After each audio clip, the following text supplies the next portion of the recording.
Hey there, welcome back to Reddit XO, the best channel for Reddit cheating stories. Be sure to like, subscribe, and hit the bell notification for more stories like these. Today was the nail in the coffin for me. We had been dating for 8 years prior to being married, despite the fact that my wife and I had only been married for 4 years at the time of this writing. I am 31 years old, and she is 27 years old. I am married, and we have 2 children. My wife and I have 2 children, and we are happily married. Before she started working at a new job around 2 months ago, everything seemed to be going well. She was forced to sleep in the guest bedroom due to insomnia, and she was constantly checking out of our home, so our talks with her were conducted entirely over the phone.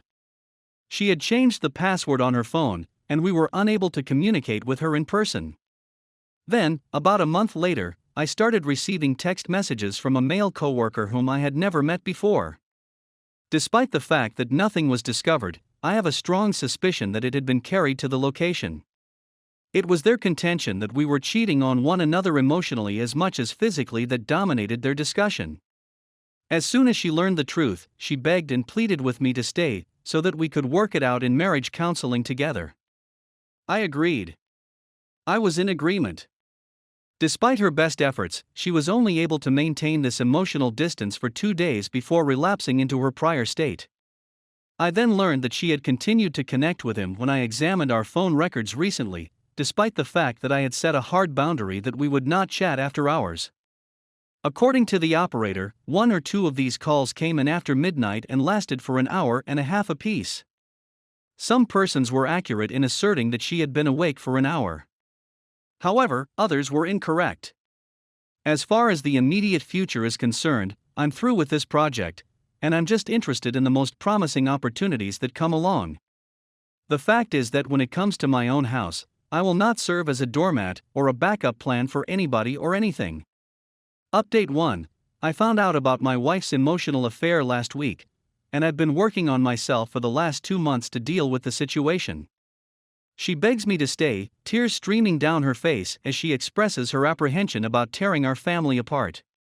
Following her violation of my clearly established boundaries when I found text messages from a male colleague, followed by phone calls that persisted after I told her to stop, she made the decision to break our family into 2 halves. The quality of our communication has substantially increased as a consequence of this, and she is now sleeping in the same bed with me and actively fighting for our marriage as well. I'm not sure I'll ever be able to put my confidence in her again. A part of me wants to file a lawsuit right immediately and be done with it, but another part of me wants to at the very least say that we tried counseling for the benefit of the baby, and that we were successful. While I'm penning this, I'm realizing that divorce seems to be the only alternative available. I'm most terrified of divorce because I don't want my kid to be harmed by any random person that comes into the house after she leaves. In the event that we didn't have a child, I'd rip the bandage off and call it quits on her. I'm hoping for the best right now, but I'm also preparing myself for the worst. Update 2. I've been living with my STBXW for the last 3 months after deciding to divorce my ex-husband. We have now been scheduled for a court appearance in February. As a result of informing my STBXW of this, she inquires the following day, I have a terrible feeling about spending evenings away from the child. Do you think you'd be able to stay until the summer even after the divorce? Moreover, she tried to frame it such that it was advantageous to me, given that the place I'm moving to is farther distant from the baby's daycare than my current address, and that I would have to drive greater distances each day in order to get the kid to daycare. You should have thought about it before you cheated on me, I tell her. You should have thought about it before you cheated on me, I say. I was given pretty favorable terms in the papers, which we both agreed to sign in a calm manner.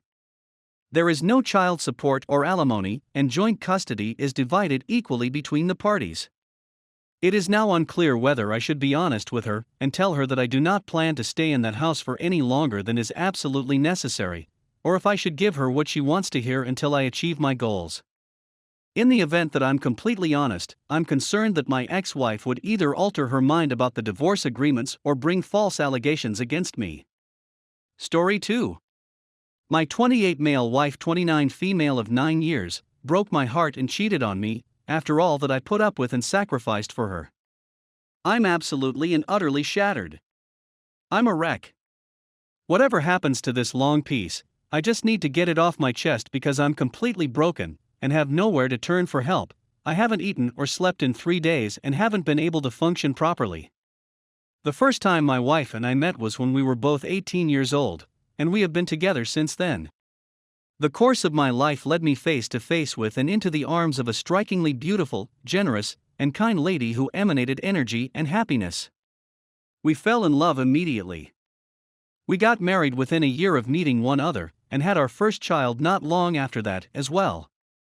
If this free spirit kind of personality were confronted with commitments, I could see right away that he would have a crisis of confidence, kids, houses, etc.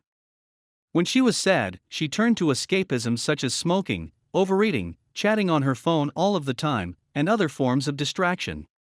After a number of years, I grew less judgmental of her and more accepting of her nature. I even began to gravitate toward her, sitting outside with her and watching her play on her phone, hang out with her friends, and so on, until I eventually became friends with her. The daily compliments and affectionate expressions of my wife were a testament to my wife's admiration and love for me. Even after 8 or 9 years of marriage, she continued to show me both emotional and physical signs of her passion for me, including weird physical ones, like sniffing my body odor and stuff like that. The most of the time, we enjoyed a lovely marriage and a nice home life as a couple together. As a result, during the course of her life, my wife has experimented with a number of techniques to overcome her difficulties. Her college career lasted 4 years, all of which were extremely intensive.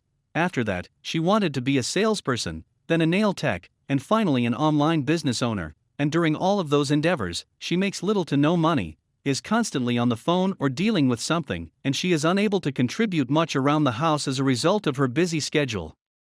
Being completely candid with you, my willingness to accept it all was motivated by a desire to ensure that the partner I had chosen could finish and pursue his aspirations. I didn't want her to live a life filled with regrets, so I worked extra hard, sometimes working 4 jobs at the same time, to ensure that she could complete it all successfully. Neither a bachelor's degree nor any special certification was required. I tried to get my BSc in computer science but stopped out after half a year due to the workload being too demanding for her company. It was either her or me, and I picked the latter.